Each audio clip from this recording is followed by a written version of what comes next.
This channel does not promote any violent, harmful, or illegal activities. All content provided by this channel is meant for an educational purpose only. Cancer Healer Center, a new beginning. ভুয়ো voter issue, সেই ইস্যুতে সংখ্যালঘু তরজা সেটা কিন্তু ক্রমশ বাড়ছে। কারণ সংখ্যালঘু প্রধান যে এলাকাগুলো, সেই এলাকায় অস্বাভাবিক হারে ভোট বেড়েছে বলে অভিযোগ করছে বিজেপি। কি অভিযোগ তাদের? যে গত 7 বছর ধরে দেখা যাচ্ছে যে রাজ্যের সংখ্যালঘু এলাকাগুলোতে ভোটার বৃদ্ধির রাজ্যের গড় হারের চেয়ে অনেকটাই বেশি। আর এর পাশাপাশি পদ্ম শিবিরের দাবি যে অবাঙালি প্রধান যে এলাকা রয়েছে, সেই এলাকাগুলোতে ভোটার বেড়েছে অনেকটাই কম। রাজ্যে ভুয়ো ভোটার ইস্যুকে হাতিয়ার করে পদ্ম শিবিরের বিরুদ্ধে তৃণমূল তোপ দেগেছে। আর সেই আবহে আবার পাল্টা অভিযোগ তুলে নতুন বিতর্ক উস্কে দিচ্ছে বিজেপি।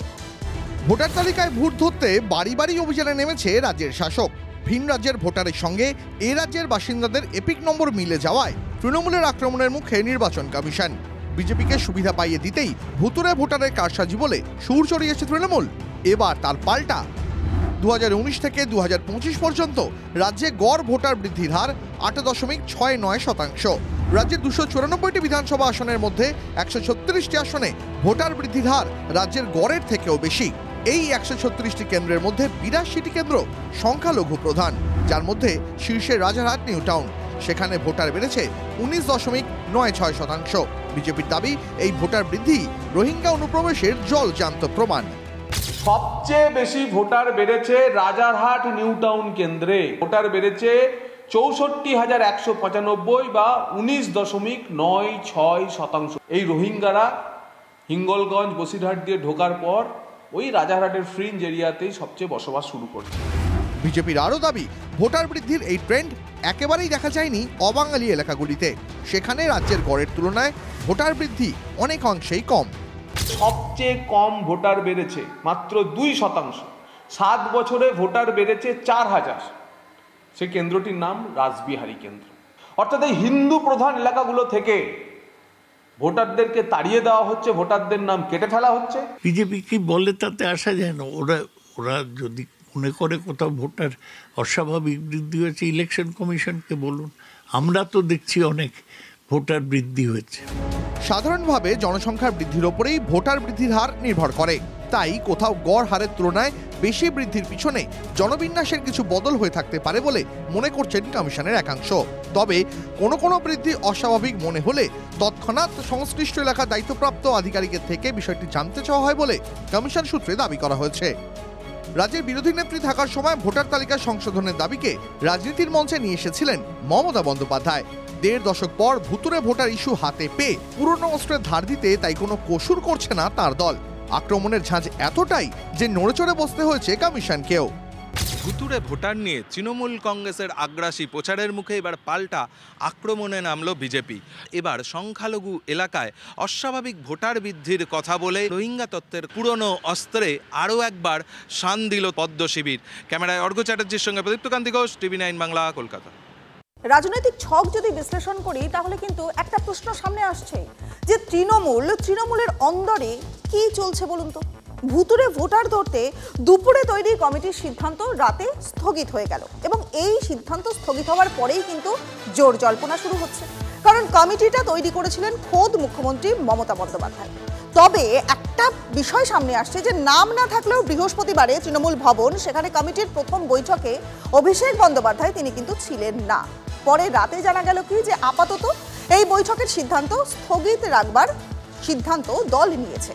কিন্তু কেন এমনটা হলো, জল্পনা তুঙ্গে। 2026-এর বিধানসভা ভোটের আগে ভোটার তালিকায় কারচুপির আশঙ্কা প্রকাশ করে পথে নেমেছে তৃণমূল কংগ্রেস।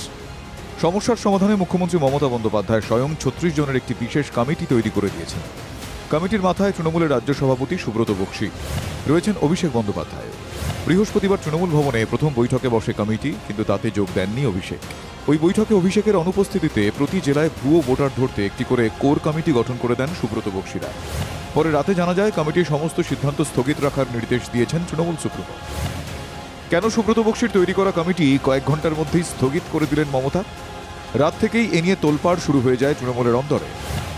বিরোধীরাও এই সুযোগে তৃণমূলকে বিঁধেছেন, যদিও তৃণমূল নেতারা এ নিয়ে প্রকাশ্যে মুখ খুলতে চাননি। দড়ি টানাটানি চলছে, পিসির তৃণমূল কংগ্রেস থাকবে না ভাইপোর তৃণমূল কংগ্রেস থাকবে। আর তৃণমূল কংগ্রেসের ভোটার লিস্ট নিয়ে যদি অতই সমস্যা থাকে, আমরা যে সাজেশন দিয়েছি সেটা মানতে বলুন। ফিঙ্গার প্রিন্ট, বায়োমেট্রিক, কেউ কারোটা দিতে পারবে না। মমতা বন্দ্যোপাধ্যায়ের ভোটও অন্য কেউ দিতে পারবে না। ফিঙ্গার প্রিন্ট দিয়ে ভোট চালু করুন, দাবি করতে বলুন, আমরা রেডি আছি। কখনো দিদিকে খুশি করতে ব্যস্ত, কখনো খোকাবাবুকে খুশি করতে ব্যস্ত। দিদিকে আবার বলছি, আমি তৃণমূল দলের ধান্দাবাজদের উদ্দেশ্যে আমার সাবধান বাণী, আম আর দুধ এক হবে, আটি আপনারা বাটির বাইরে পড়ে থাকে। আসলে এটা করতে গিয়ে প্রাথমিকভাবে ওরা দেখেছে যত ভুয়ো ভোটারের কথা বলছে তাতে অধিকাংশই তৃণমূলই হচ্ছে বেনিফিশিয়ারি। সেইটা যখন প্রাথমিকভাবে এসছে তাই এসব কমিটি এখন স্থগিত রইল, আর অন্য কোনো কারণ নেই। একটা দলের সম্পূর্ণ অভ্যন্তরীণ বিষয়, সেটা স্ক্রুটিনি সর্বশক্তিতে হচ্ছে। মমতা বন্দ্যোপাধ্যায় গুরুত্ব দিয়েছেন, সব এলাকায় স্ক্রুটিনি চলছে। তার মেকানিজমের কিছু সিদ্ধান্ত পার্টি নিচ্ছে, আবার কিছু সিদ্ধান্ত নেবে। এটা একটা সাংগঠনিক অভ্যন্তরীণ বিষয়, ফলে এই বিষয়ে তো আমরা বাইরে কোনো কথা বলছি না। দলনেত্রীর হঠাৎ সিদ্ধান্ত নিয়ে একাধিক সম্ভাবনার কথা আলোচনায় উঠে এসেছে তৃণমূলের অন্তরে। অনেকের যুক্তি, বেশ কিছু কোর কমিটিতে সাংসদরা রয়েছেন, এদিকে সামনেই সংসদের বাজেট অধিবেশনে দ্বিতীয় পর্ব, ফলে সাংসদরা এলাকায় থাকতে পারবেন না। কিন্তু সেক্ষেত্রে প্রশ্ন উঠছে, সাংসদদের রাখা নিয়ে সমস্যা হলে কয়েকটি কমিটি বদল করলেই চলতো, সব কমিটি কেন স্থগিত করা হলো? বৃহস্পতিবারের বৈঠকে অভিষেক বন্দ্যোপাধ্যায় হাজির ছিলেন না।